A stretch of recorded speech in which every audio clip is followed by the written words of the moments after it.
Un impact doit naître avant même que sa signification ne soit comprise, tel un éclair qui perce les ténèbres sans prévenir et force le regard à s'éveiller.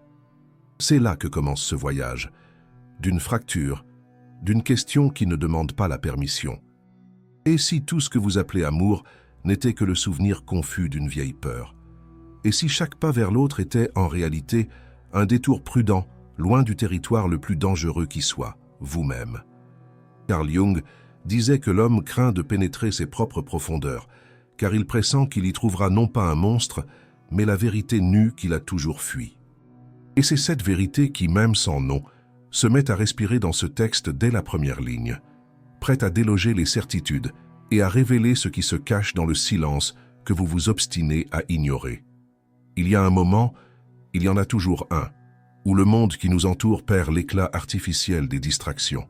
Peu importe qu'il soit à l'aube ou à midi, que la pièce soit pleine ou que l'on n'entende que l'écho de nos pas. Un moment arrive où le bruit se dissipe comme de la fumée et où il ne reste que la présence brute de notre propre conscience, lourde comme une porte qui grince lentement. C'est à ce moment précis que beaucoup abandonnent. Non par faiblesse, mais par manque d'habitude. Personne ne nous apprend à être seul avec nous-mêmes. On nous apprend à produire, à réagir, à chercher, à courir, à conquérir. On nous apprend à plaire. On nous apprend même à séduire. Mais on ne nous apprend pas à accueillir notre propre vide intérieur sans le percevoir comme une menace.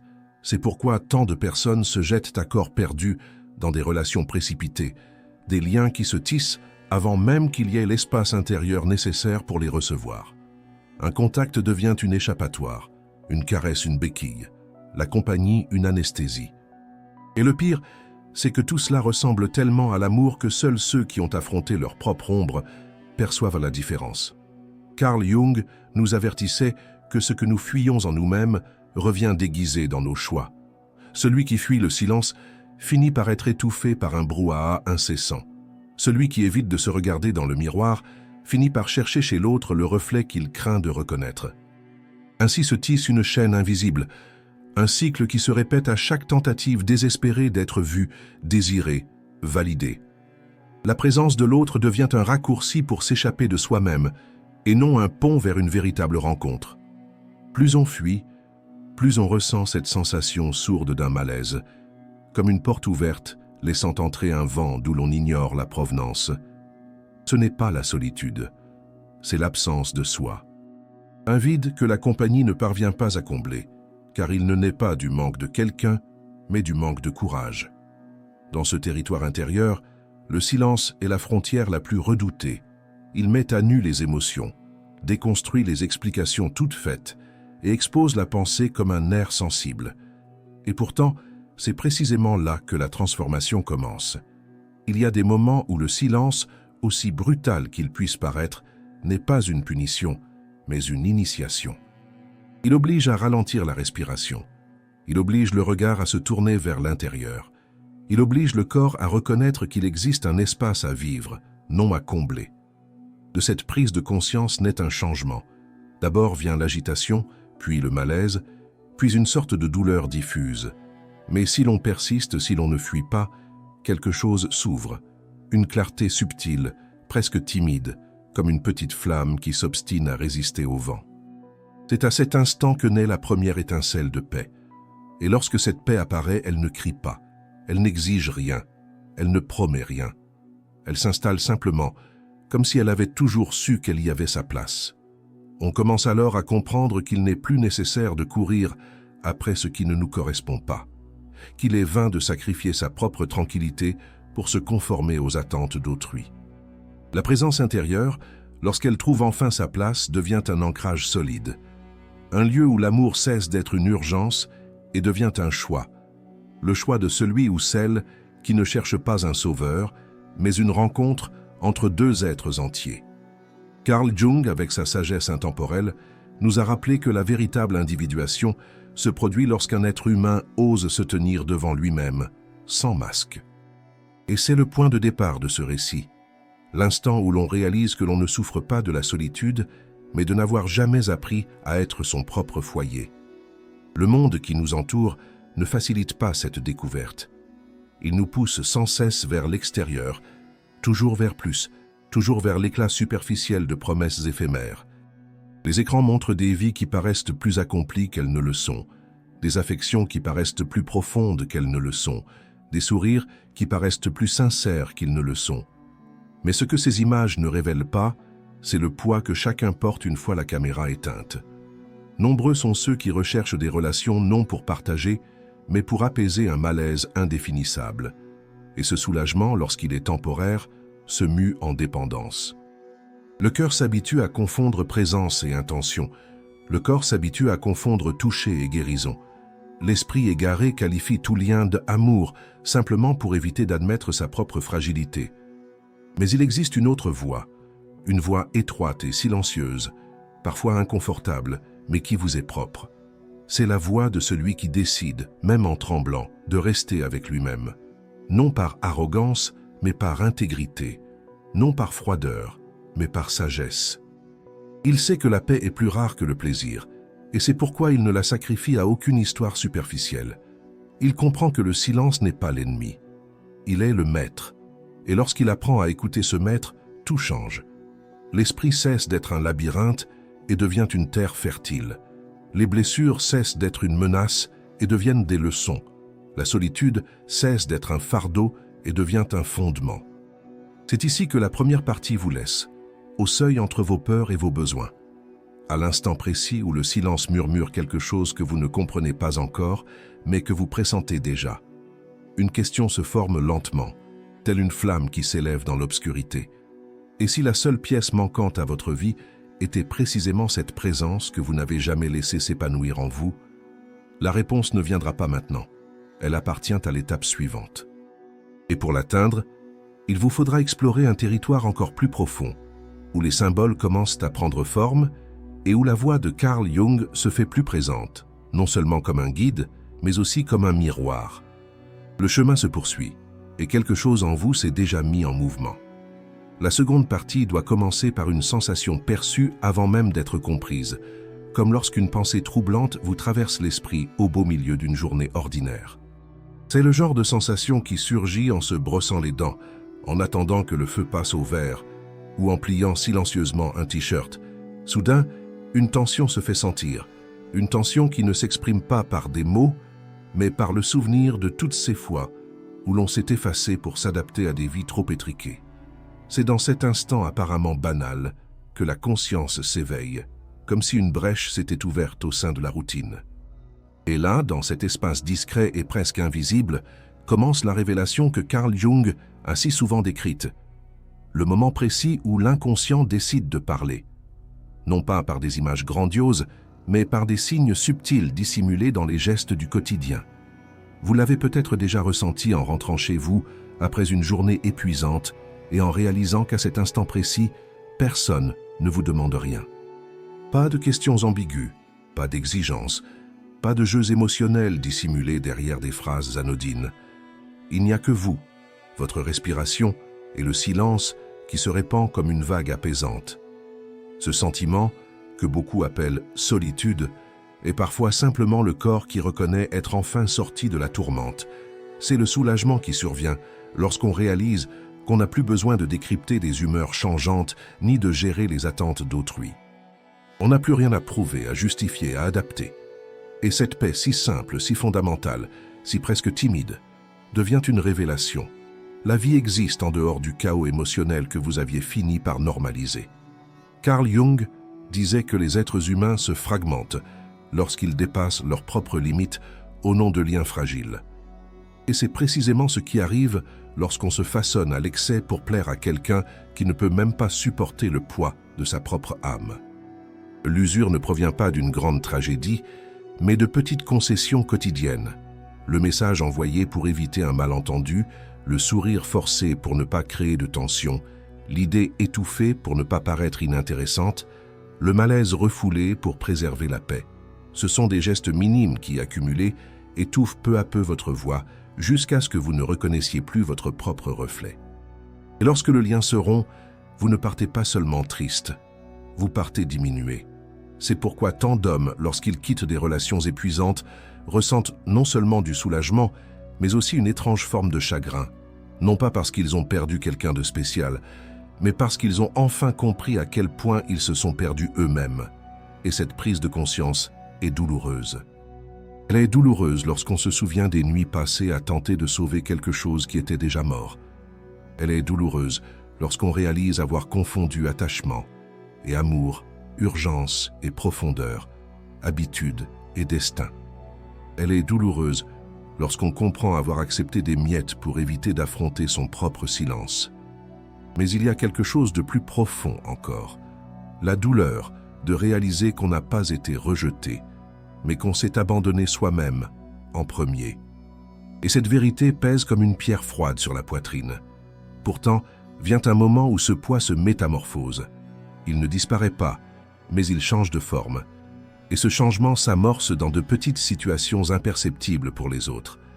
Comme lorsqu'on décide d'aller seul dans un café et qu'on découvre que le silence ambiant nous dérange moins qu'avant. Comme lorsqu'on réalise qu'on dort mieux. Comme lorsqu'on remarque que certains soucis qui nous tenaient éveillés semblent désormais lointains. Ou encore lorsqu'on se réveille et qu'on a le sentiment, pour la première fois depuis des mois, que la journée ne commence pas dans l'urgence, mais dans l'espace. Et c'est dans cet espace que naît l'élaboration intérieure, la lente, presque artisanale, reconstruction de soi-même, sans interférence. C'est dans cet espace que la solitude cesse d'être une punition et devient un territoire sacré où revenir. Ce qui est curieux, c'est que, lorsque cette transformation s'amorce, le monde réagit. On vous dira froid, inaccessible, insensible. Mais la vérité est tout autre. Vous avez simplement cessé de mendier ce que vous avez toujours mérité. Le calme que vous avez commencé à cultiver menace ceux qui ont encore besoin du chaos pour se sentir vivants. C'est pourquoi beaucoup trouvent étrange que vous ne répondiez pas immédiatement, que vous ne vous engagiez pas dans des disputes stériles, que vous ne couriez pas après ce qui n'a aucun sens. Ils s'attendaient à retrouver l'ancien vous, celui qui se soumettait, qui cédait, qui acceptait peu pour ne rien perdre. Ils ne comprennent pas que vous ne vous isolez pas, vous vous choisissez. Et pourtant, le chemin n'est pas linéaire. Il y a des nuits où les souvenirs ressurgissent comme des fantômes, exigeant des explications qu'on ne doit plus. Il y a des jours où la répétition de vieux schémas commence à séduire l'esprit, le message qu'on songe à envoyer, le désir qui tente de se muer en motivation, l'impulsion qui se dissimule presque sous les traits d'un signal. C'est dans ces moments-là que celui qui se reconstruit affronte la véritable épreuve. Car il est si facile de chercher quelqu'un quand on a le cœur brisé. Il est difficile de rester seul avec soi-même sans transformer cette impulsion en décision.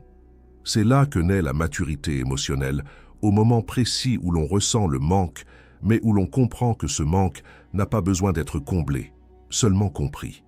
Et lorsque cette compréhension s'installe enfin, quelque chose de surprenant se produit. Les situations qui vous ébranlaient autrefois perdent désormais leur pouvoir.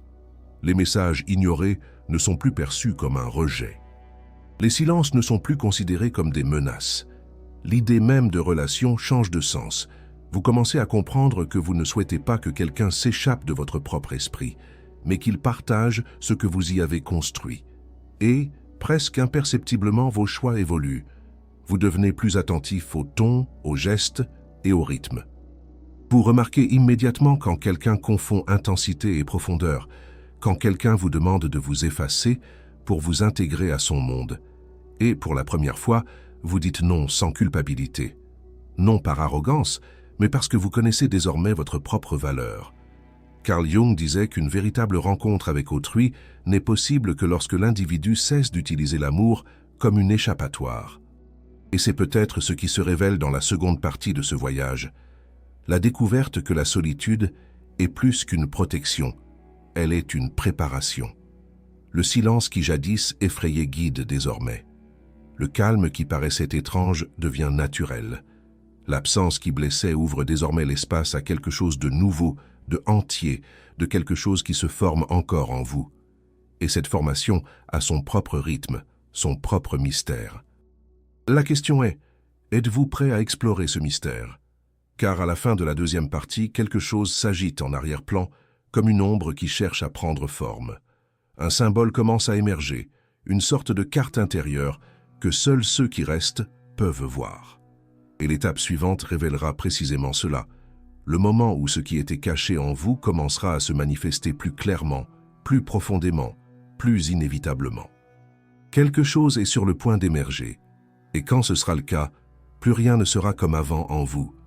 La troisième partie doit émerger comme un mouvement souterrain, quelque chose qui monte de l'intérieur avant même d'être compris.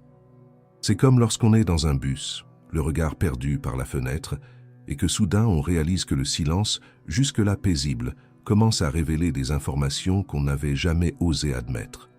Le monde reste le même. Les gens continuent de parler, la ville respire, mais quelque chose en nous change. Une sorte de léger bouleversement, comme si l'air se densifiait et le sol devenait plus réel. C'est dans cet instant invisible que la conscience s'élargit. Et lorsqu'elle s'élargit, elle revendique sa place. Carl Jung expliquait qu'il n'y a pas de transformation sans confrontation. Et c'est précisément dans cette confrontation silencieuse que cette partie commence, au moment où le confort émotionnel disparaît et où naît la lucidité. La vérité, c'est que beaucoup se sont habitués à des relations qui ressemblent à des films mal réalisés. Intenses, dramatiques, jalousie, disparition calculée et provocation déguisées en passion. Et pourtant, ils appellent ça de l'alchimie. Mais l'alchimie n'est pas le chaos. Le chaos, c'est simplement la répétition des mêmes blessures. Combien de fois vous êtes-vous retrouvé piégé avec quelqu'un qui prétendait vouloir la paix, mais qui, au contraire, semait la guerre?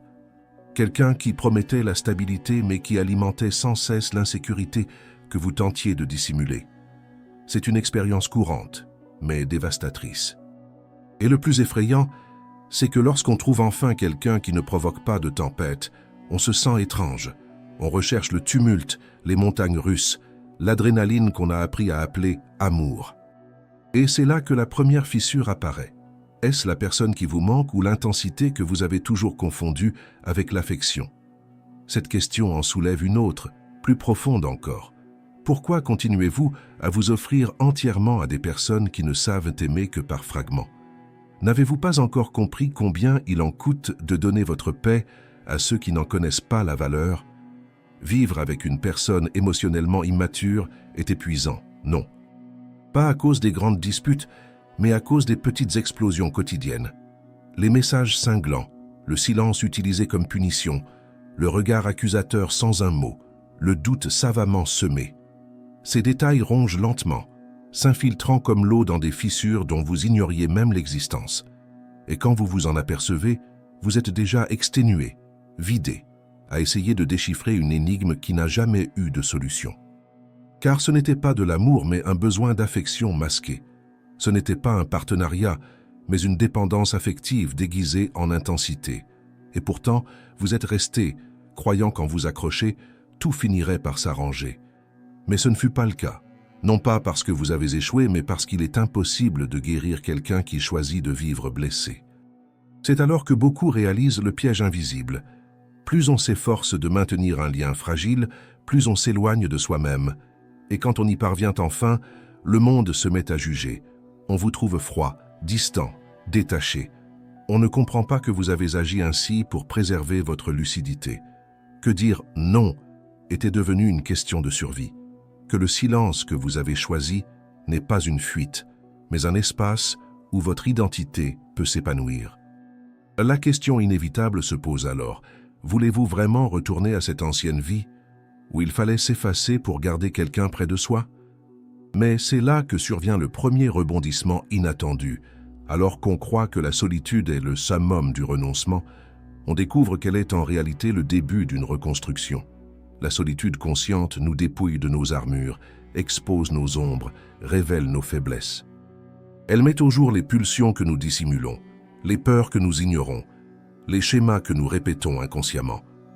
Carl Jung disait que nul ne s'illumine en se berçant d'illusions de grandeur, mais en affrontant ses propres ténèbres. Et la solitude, vécue sans masque, accomplit précisément cela. Elle éclaire l'obscurité d'une lumière si crue qu'il devient impossible de continuer à feindre.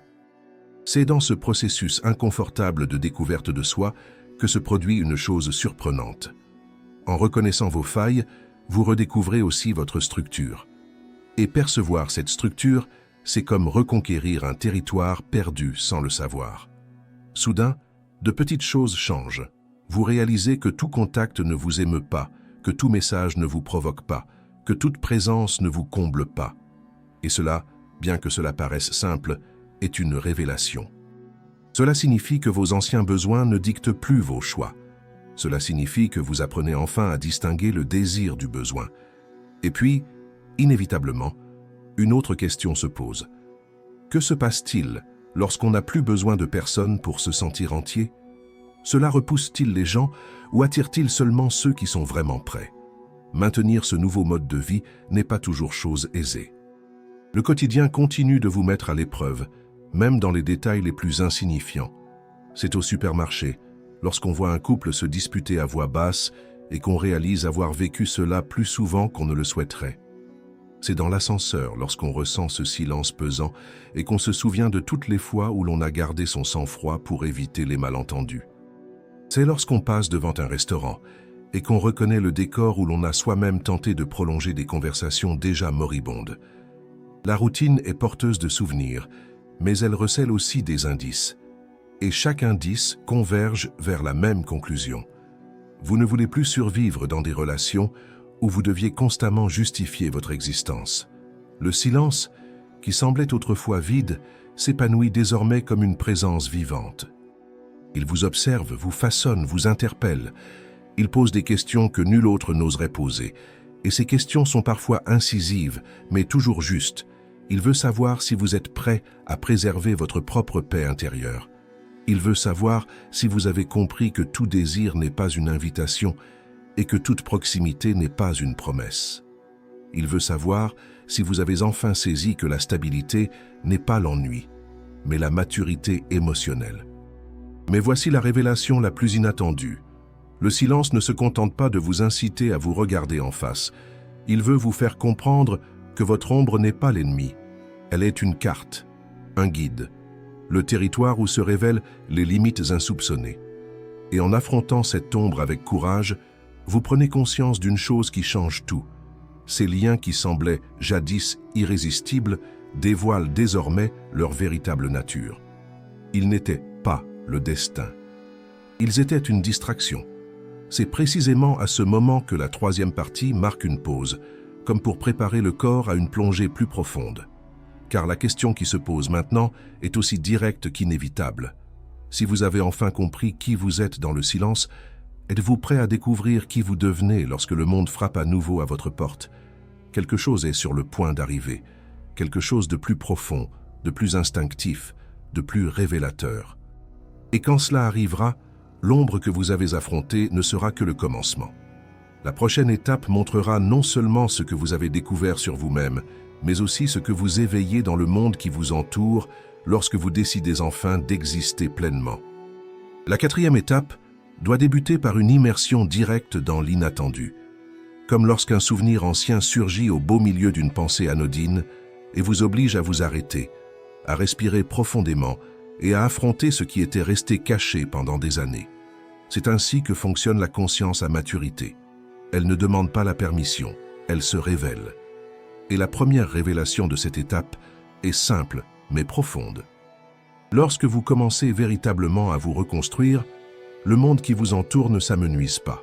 C'est vous qui commencez à y voir plus clair. Ce qui paraissait normal semble désormais étrange. Ce qui paraissait nécessaire paraît excessif. Et ce qui vous freinait vous inspire une répulsion presque muette. Ce n'est pas de la froideur, c'est du discernement. Et de ce discernement naît un sentiment nouveau, presque invincible, celui de vous appartenir enfin. Carl Jung disait que l'individuation exige d'abandonner tous les masques hérités. Et c'est précisément cet abandon qui prend forme lorsque vous découvrez que vous n'acceptez plus de porter des fardeaux qui ne sont pas les vôtres. L'un des signes les plus troublants de cette transformation se manifeste dans les moments les plus anodins. Soudain, vous vous trouvez dans un lieu ordinaire, dans la file d'attente d'une boulangerie, dans un bus, assis sur votre lit à lasser vos chaussures, et vous remarquez quelque chose que vous n'aviez jamais remarqué auparavant. La paix intérieure. Ce n'est ni de l'euphorie, ni du soulagement, ni de l'anesthésie. C'est une forme rare de stabilité intérieure qui ne dépend de rien d'extérieur. Et le plus impressionnant, c'est que cela se produit en même temps que vous devenez plus sélectif, plus attentif, plus silencieux. L'absence de certaines personnes cesse de blesser et commence à être vécue comme une protection. Ce vieux besoin de réagir vite, de plaire, de sauver, disparaît tout simplement. Vous commencez à comprendre qu'aucune tempête ne vaut votre paix. Surgit alors la première question qui transperce le récit comme un parfum instinctif. Désirez-vous vraiment retrouver ce qui vous épuisait autrefois, ou regrettez-vous simplement cette habitude que vous preniez pour de l'amour? Ce doute, en apparence anodin, ouvre la porte à une série d'événements intérieurs inattendus. C'est comme si le silence agissait en vous de façon quasi stratégique. Il réorganise les souvenirs, déconstruit les illusions, revoit les décisions. Et dans ce processus, vous réalisez quelque chose d'inhabituel. Le silence aussi sélectionne pour vous. Les personnes qui vous recherchaient disparaissent. Les situations qui vous captivaient cessent de se produire. Les invitations qui vous laissaient sans voix semblent désormais insignifiantes. Rien de tout cela n'est un hasard. C'est une conséquence. Lorsque votre énergie change, votre monde change. Et lorsque votre monde change, vous commencez à voir ce qui a toujours été là, mais que le tumulte des anciens besoins vous empêchait de remarquer. La vérité est que certaines relations ne fonctionnaient que parce que vous étiez brisé au bon endroit. Maintenant que vous avez commencé à reconstruire, elles s'effondrent naturellement. La question revient alors avec plus de force. Que reste-t-il lorsque toutes les distractions disparaissent enfin? Ce qui demeure, c'est vous, entier, imparfait, mais enfin visible à vous-même. Et c'est à ce moment précis que des récits surprenants commencent à émerger, tels des éclairs de compréhension. Certains hommes racontent qu'après des mois de silence conscient, ils ont acquis une telle clarté émotionnelle qu'ils ont littéralement senti leur corps rejeter des liens qui leur semblaient auparavant irrésistibles. D'autres rapportent des épisodes curieux, comme se réveiller en pleine nuit avec la sensation physique qu'un poids ancien s'est enfin détaché, comme si on les vidait de leur poitrine. Certains décrivent des rencontres inattendues avec eux-mêmes, lors de promenades, de longs bains ou de matins paisibles, où la conscience semble s'étendre au point de générer des intuitions qui modifient instantanément les comportements. Rien de tout cela n'est mystique au sens fantasmagorique du terme. Il s'agit de la psyché révélant, selon la logique même décrite par Carl Jung, des contenus qui étaient dormants et qui émergent maintenant parce que vous avez enfin créé l'espace intérieur nécessaire pour les accueillir. Et il est curieux de voir comment ce processus modifie votre perception de l'amour. Auparavant, vous confondiez intensité et réciprocité, attention et affection, urgence et profondeur. Aujourd'hui, vous comprenez que la paix que vous avez bâtie ne se donne pas à la légère. Et cela dérange ceux qui vous voyaient comme une personne toujours disponible, toujours ouverte, toujours prête à faire ses preuves. Le changement est effrayant, non pas parce qu'il est radical, mais parce qu'il est silencieux. Personne ne remarque le moment précis où vous cessez de courir après les autres. Personne ne voit l'instant où votre esprit apprend à dire non. Personne ne comprend pourquoi, soudain, vous préférez lire, étudier, marcher ou simplement respirer seul plutôt que de vous engager dans des conversations épuisantes. C'est là que réside la rupture intrigante. Comment une personne peut-elle évoluer autant sans que rien de visible ne se soit produit? La réponse réserve une autre surprise. Si beaucoup pensent que la croissance intérieure est lente, douloureuse et semée d'embûches, et c'est parfois le cas, il arrive un moment où elle devient étonnamment naturelle. On cesse de lutter contre qui l'on est. On cesse de chercher à s'intégrer là où l'on n'a jamais eu sa place. On cesse de chercher chez les autres ce qui a toujours été en nous. Et plus cet état s'installe, plus le monde le met à l'épreuve. Des invitations au passé se présentent sous forme d'opportunités. Des messages refont surface. Des portes que l'on avait fermées tentent de s'ouvrir à nouveau. Des situations répétées ressurgissent sous de nouveaux aspects. C'est comme si l'univers voulait vérifier si l'on a vraiment appris. Et dans cette épreuve, on réalise une autre vérité essentielle. La maturité ne consiste pas à choisir le meilleur, mais à choisir ce qui nous maintient entiers. La question qui se pose alors est presque provocatrice. Faut-il encore faire davantage confiance à ses impulsions ou à son évolution? Ce conflit intérieur s'intensifie lors de moments de vulnérabilité inattendus. Parfois, tout va bien, on est solide, centré, et puis un détail nous frappe, une odeur familière, une chanson oubliée, un souvenir fugace. Soudain, notre esprit tente de nous ramener en arrière, comme si notre subconscient en testait les limites. Ce n'est pas une rechute. C'est une introspection. Le silence nous interroge. Savons-nous vraiment ce que nous méritons? Et dans cette introspection, une vérité souvent méconnue se révèle. La solitude consciente n'est pas une absence, mais une présence absolue. C'est la présence de soi avec soi-même, totale, indéniable, incontestable. Une présence si entière qu'elle embrasse tout ce qui l'entoure, y compris l'amour. Carl Jung enseignait que ce que nous nions en nous-mêmes nous revient à travers les autres. Par conséquent, le processus de construction de soi avant d'aimer est non seulement sain, mais nécessaire. Se connaître soi-même, c'est refuser d'être modelé par des mains incompétentes. Reconnaître son ombre, c'est ne pas se perdre dans celle d'autrui. Maîtriser son propre silence, c'est ne pas se laisser tromper par le tumulte émotionnel des autres. Et c'est là que le récit atteint sa phase la plus profonde. La prise de conscience que la construction personnelle n'a rien de romantique. Elle est laborieuse. Elle exige des renoncements, de la fermeté et le courage de ne pas céder lorsque le monde entier propose des raccourcis. Et voici la question la plus difficile. Avez-vous la patience d'attendre la version de vous-même qui mérite véritablement d'exister? C'est à ce moment précis, alors que la réponse se dessine encore, que la quatrième partie se retire doucement, comme on éteint la lumière en laissant la porte entr'ouverte. Au fond de vous, vous avez déjà compris que le silence n'est pas une pause, mais une préparation, que la solitude n'est pas un vide, mais un fondement, que l'attente n'est pas une perte, mais un raffinement. Et l'étape suivante révélera précisément cela. Comment la vie se met à réagir quand on devient enfin celui ou celle qui ne s'abandonne plus. Quelque chose approche, et lorsqu'il arrivera, il mettra à l'épreuve tout ce que vous avez construit jusqu'ici d'une manière inédite. Le silence à présent se contente d'observer. Il sait que la prochaine étape sera non seulement profonde, mais aussi décisive. La cinquième partie doit commencer comme ouvrir une porte dans une vieille maison, s'attendre à trouver de la poussière, mais découvrir un couloir insoupçonné. C'est ce sentiment de découverte silencieuse qui prend forme lorsqu'on comprend enfin que le dilemme entre s'aimer et se construire n'est pas extérieur, mais intérieur. C'est une bataille invisible, mais déterminante. On avance en soi comme sur un terrain instable, en pesant chaque pas pour ne pas retomber dans les vieux pièges. Et la première révélation de ce voyage est presque brutale. Désirer quelqu'un ne suffit pas.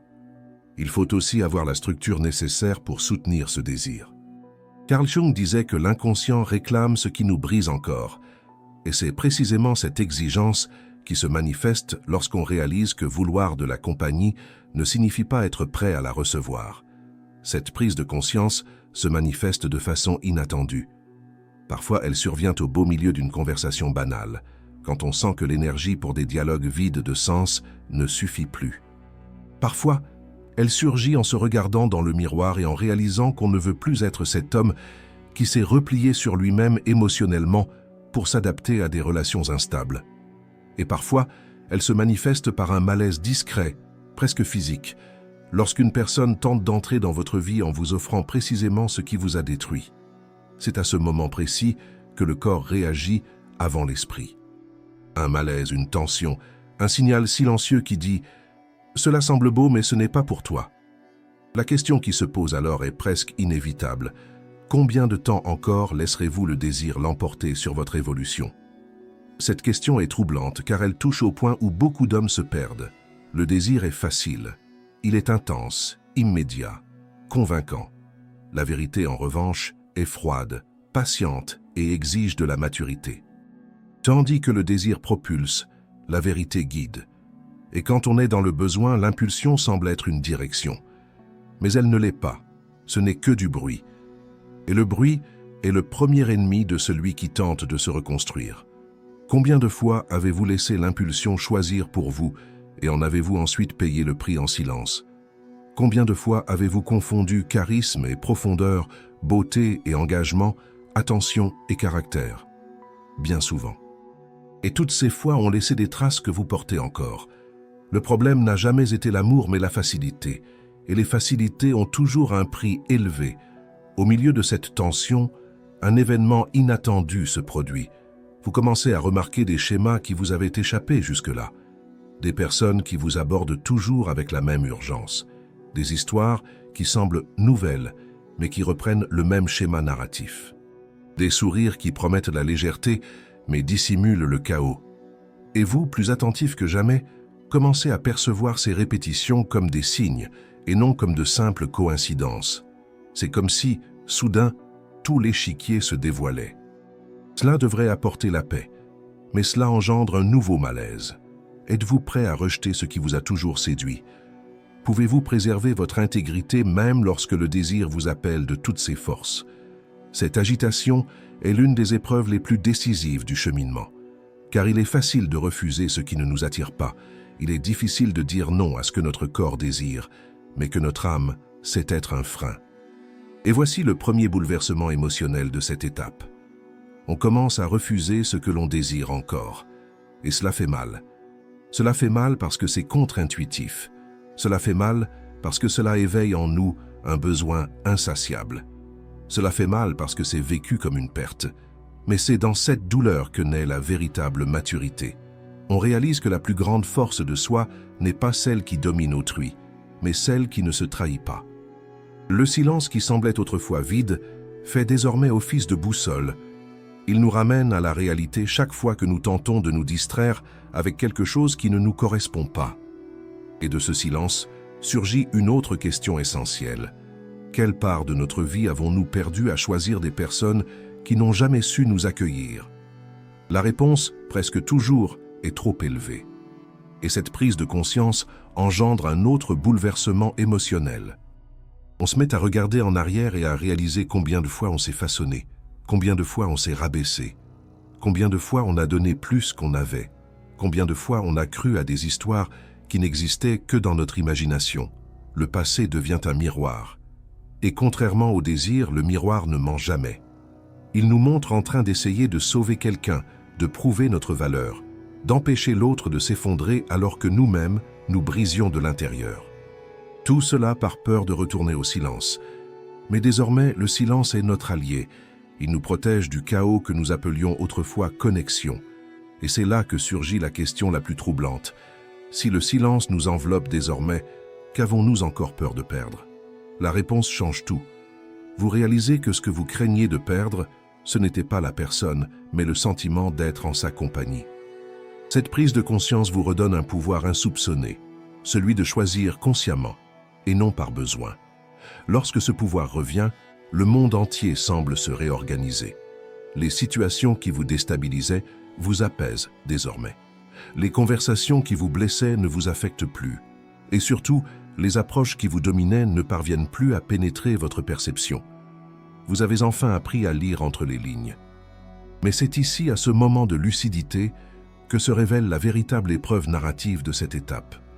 Au sommet de votre stabilité retrouvée, quelqu'un apparaît. Non pas une personne parfaite, ni une personne idéalisée, une personne réelle. Quelqu'un qui ne vous promet rien, ne vous met pas la pression, ne cherche pas à vous séduire par le chaos. Quelqu'un qui, précisément parce qu'il est différent, vous désarme. Et cela vous effraie plus que n'importe quelle personne toxique que vous ayez jamais rencontrée. Car vous connaissez les tempêtes, la paix, beaucoup moins. Le véritable tournant est le suivant. Réalisez que vous craignez désormais précisément ce que vous avez toujours désiré.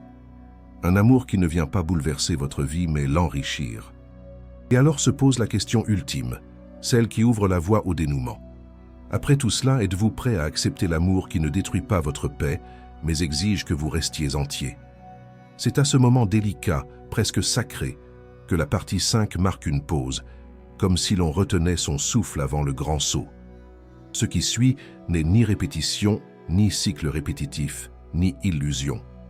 Ce qui va émerger, c'est l'instant décisif où votre nouvelle version se confronte au monde réel.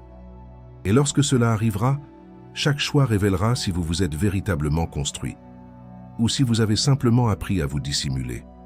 La suite ne sera pas une histoire de silence, elle sera une histoire de révélation, une histoire de rencontre entre celui ou celle que le destin vous réserve. Quelque chose approche, et cette fois, rien en vous ne restera indifférent face à cela. La sixième étape doit naître comme un dernier souffle, celui qui succède à tout ce qui a été brisé, appris et reconstruit. C'est le moment où l'on se retourne et où l'on réalise que tout le chemin parcouru jusqu'ici n'était pas une fuite de l'amour, mais une quête de soi. Chaque silence, chaque refus, chaque nuit de doute, chaque impulsion réprimée, tout cela a façonné l'essence même de votre être.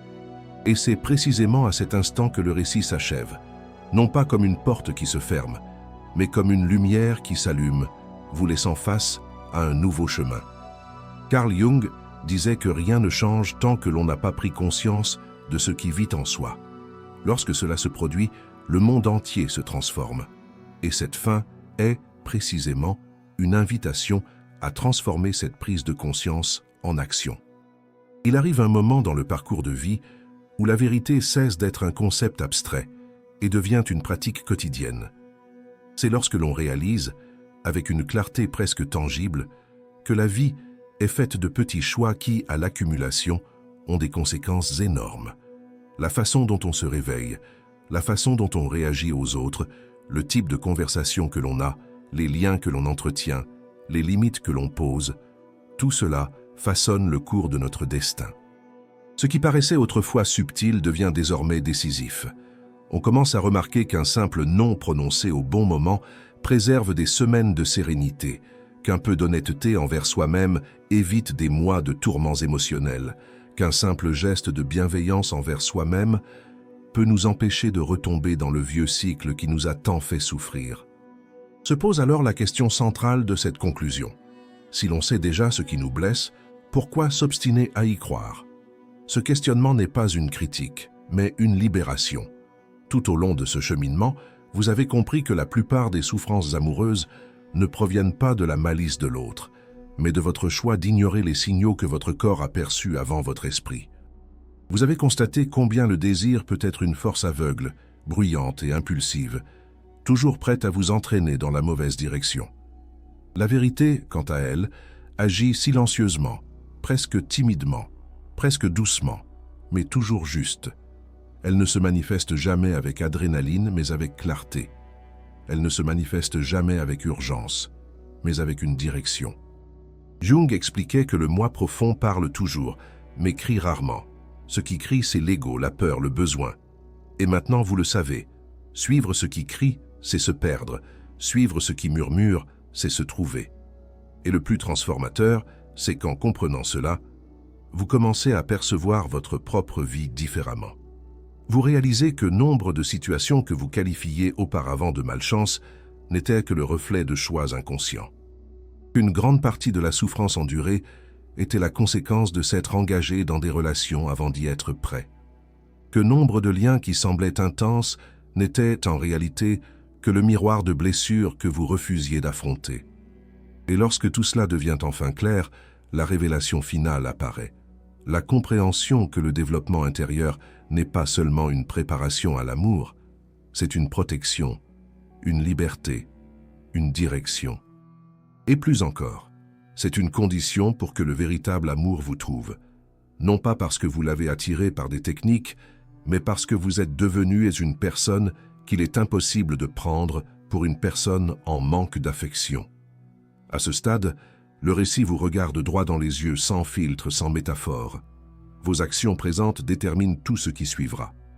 Comprendre la théorie est inutile si vous persistez à répéter des schémas pratiques qui vous mènent toujours au même point. Il vous faut transformer cette clarté en action. Et cela commence par des étapes simples, réalisables et concrètes.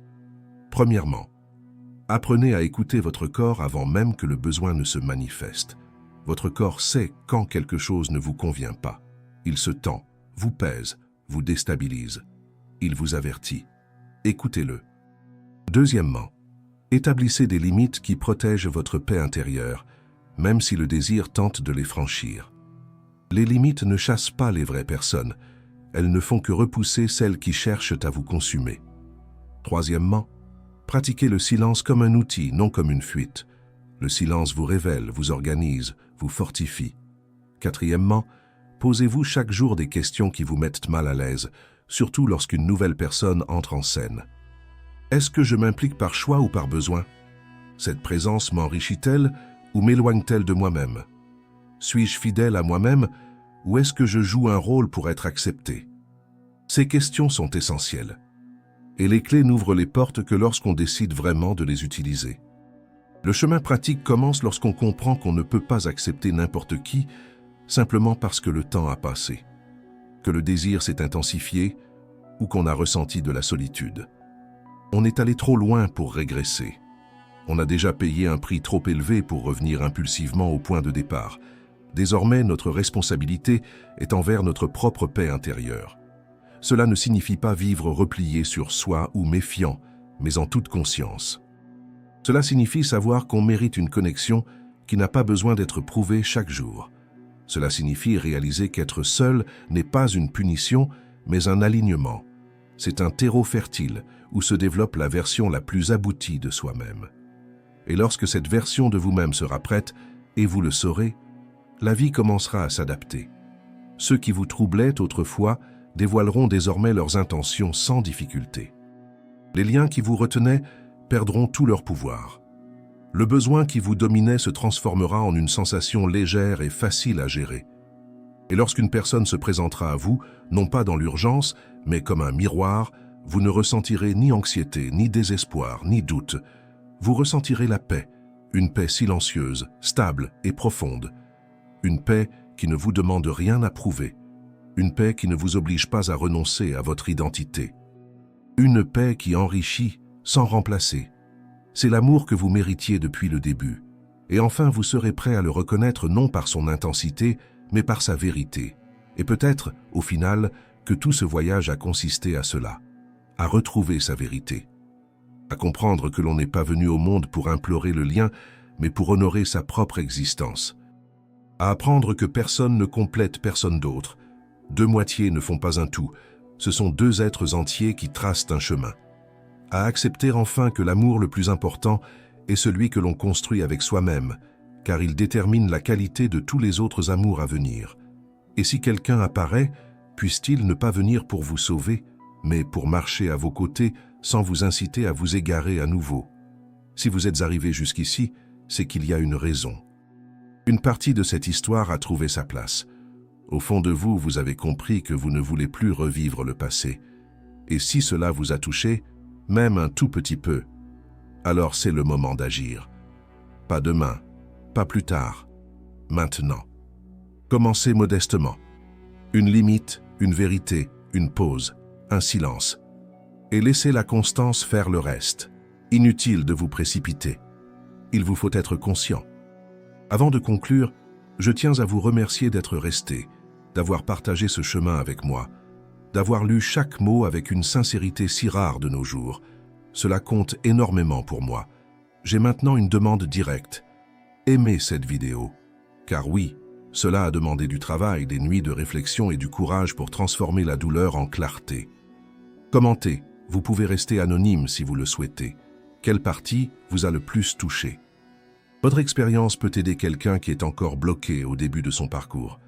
Et si ce contenu vous a paru pertinent, s'il a touché une corde sensible chez vous, abonnez-vous à la chaîne.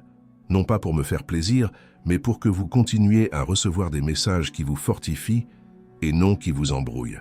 La prochaine étape dépend de vous. Et vous savez que vous êtes prêt au